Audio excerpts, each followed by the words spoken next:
Hello one and all, welcome to Seen Through Glass. Today I'm stupidly excited because I get to drive the brand new Jaguar F-Pace.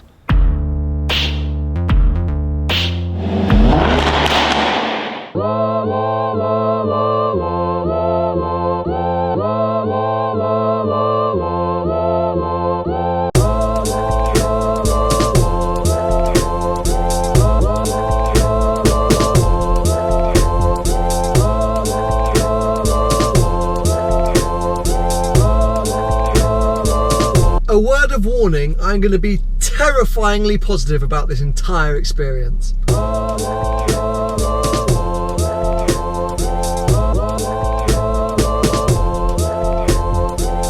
Before you start commenting below, no, I have not been paid by Jaguar to make this video.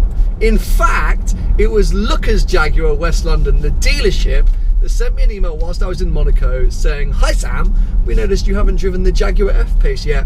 We have one, would you like a go?" And I said, yes I would.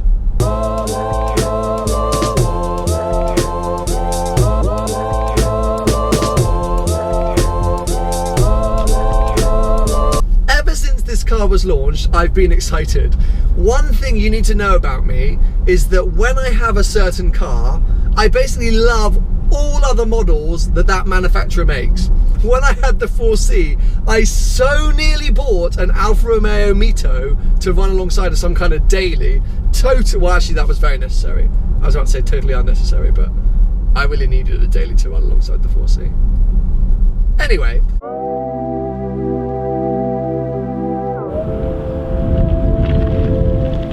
So right now, I'm actually driving a 3-litre V6 diesel.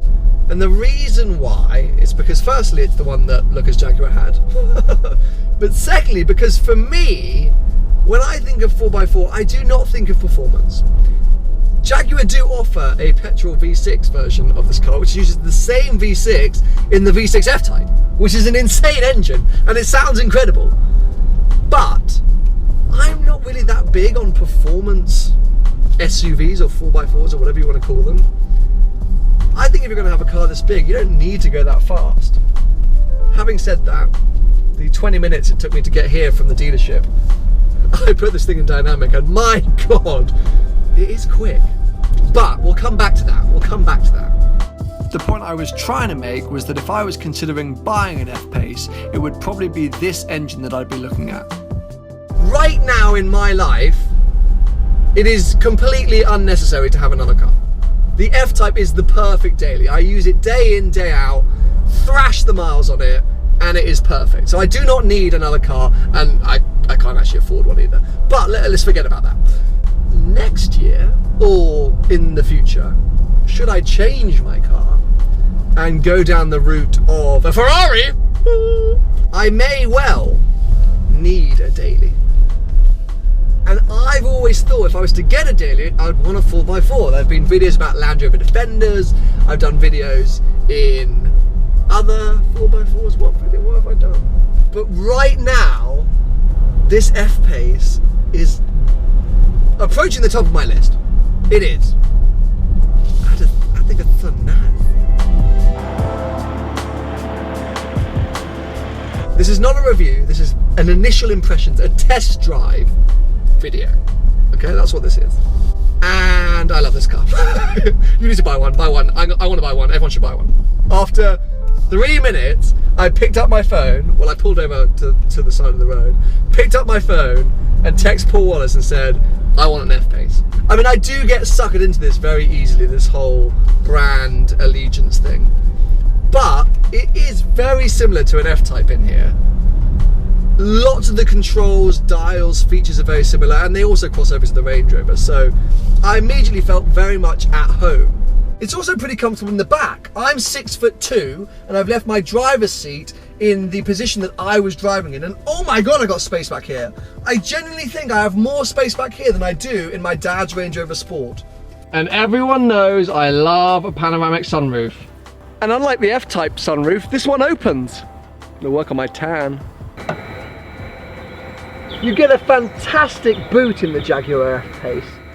There's a slightly different like screen infotainment setup here. This car in particular has the Meridian surround package system, so you get a different interface. However, it's kind of funky. So if I show you the, oh, that didn't work.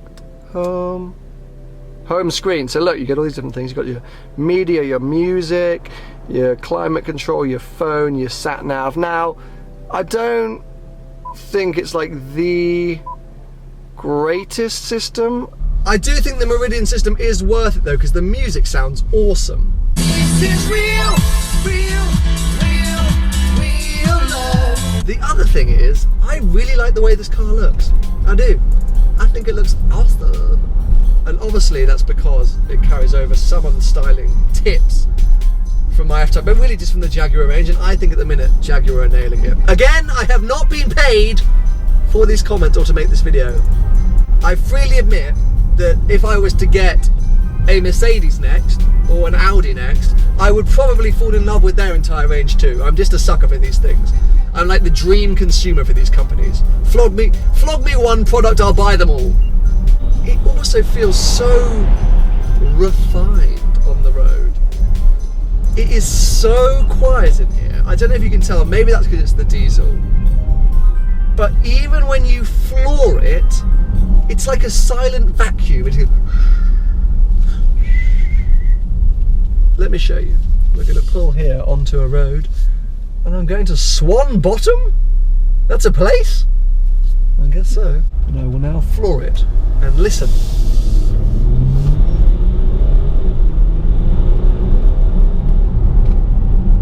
And we're going quite quick. That was quite quick, and it's just a non-event in the nicest kind of way.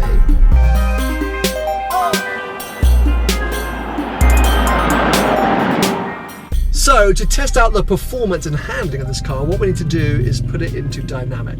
So we push a little button here, and it goes dynamic there. It's not as dramatic as in the F-Type, everything goes red and in your face. I think this does go red, but it's not as intense.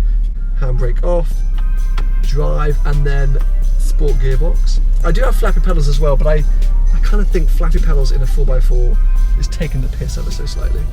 So let's for now leave it in auto and get underway. Ooh. Immediately more responsive. But the big thing is though, before we even start pushing this car, is how good and composed it feels on the road. I feel like I need to throw it through some corners as well. It just doesn't feel like there's much roll. Ooh. It's nippy. It's nippy on these little roads. Quick for a little diesel V6. Oh, here we go. Corner, chicane. Woo! God, this is bloody brilliant. It's the lack of roll which is what impresses me the most. Woo! Bloody hell! Bloody hell! I'll say I really don't get performance in 4x4s. I'm just like, if you're gonna have a big car, why do you need to go so fast? But this doesn't feel that big, and it's not that big, this car. Okay, let me try and see if I can show you. We're on a big open road now. If I bring it right down to like 20 miles an hour, I'm just gonna shout out speeds at you. Are we ready? Sport mode, auto box, dynamic, go. 20, 25, 30, 35, 40, 45, 50, 55, 60. Okay, so it is quick. It is quick. But you know what? It's because it's so quiet. It's so goddamn quiet. Okay, corner. Let's try and take a bit more speed through this corner. Ooh. Okay, a little bit of understeer, but then it gripped like this. Oh, this car just boggles the mind. Now, unfortunately, I'm unable to test the off-roading capabilities of this car today. It is a 4x4 and it is all-wheel drive, but because it's a demonstrator from a dealership, I'm not exactly going to go canyoning in the thing. But I have to say there have been a couple of moments today where I've had to, you know, try and mount some verges, and it's felt fine. But I really haven't had a chance to check it. I have to say though, I doubt that this car is going to be bought for its off-road capabilities. Also, I've found when cruising around these bumpy country lanes, dynamic mode is a little bit hard, the suspension, a little bit too stiff. In a car like this, it's not what I want. I want to just be comfortable and cruisy. I don't really want a hard suspension in a big 4x4. But I imagine it is great for hooning along nice A roads. I hope this has given you some insight into the F-Pace. There are plenty of technical reviews out there from far more reputable and trustworthy sources than myself. But my very initial impression of the F-Pace is that it will sell as quickly as condoms do in Magaluf. I think it's going to be a very, very popular car, and I would genuinely consider one as my daily runaround. I would.